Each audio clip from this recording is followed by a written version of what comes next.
പാമ്പിന് പാല് കൊടുത്ത് നീ വളർത്തല്ലേ, എരിയുന്ന തീയിൽ എണ്ണ നീ ഒഴിക്കല്ലേ. അത് കേട്ട് കൊണ്ടിരിക്കുന്നു എന്നാൽ ചെവിയിലും ഈയം മുറുക്കി ഒഴിക്കുമെന്നാ രണ്ടിലും. ഇത് നീ ഹദീത്തിൽ നോക്കിയാൽ കാണുന്നതാ, അനസ് എന്നവർ റിപ്പോർട്ട് ചെയ്തിട്ടുള്ളതാ. പരിശുദ്ധ പള്ളികൾ പണിയുവാൻ ചില വ്യക്തികൾ നടത്തുന്നതായി കാണാം കഥാപരിപാടികൾ. അതിൽ പങ്കെടുക്കാൻ യുവതികൾ വരവുണ്ട്. സ്റ്റേജിൻ്റെ മുകളിൽ മോടിയിൽ ഇരിപ്പുണ്ട്. കഥയും നബി യൂസുഫ് സുലൈഖ ബന്ധമാ, ഇവയൊക്കെയും ഒരു പുണ്യമായി കൊണ്ടാട്ടമാ. ഹാർമോണിയം, കുഴലും, മൃദംഗം, വീണ ഇവയും കഥാപരിപാടിയിൽ ഒരു തൂണാ.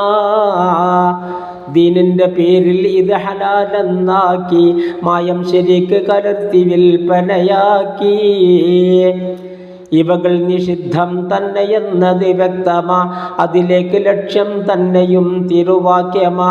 കൂടാതെ തന്നിത് മുഴുവനും വൻ കുറ്റമായി എണ്ണുന്നതായി കാണാം സവാജിറിൽ വ്യക്തമായി.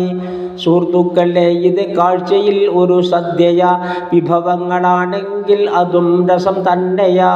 സുബ്ഹാന റബ്ബി മുഴുവനും വിഷലിപ്തമാ എന്നുള്ളതോർക്കുന്നില്ല, എന്തൊരു കഷ്ടമാ.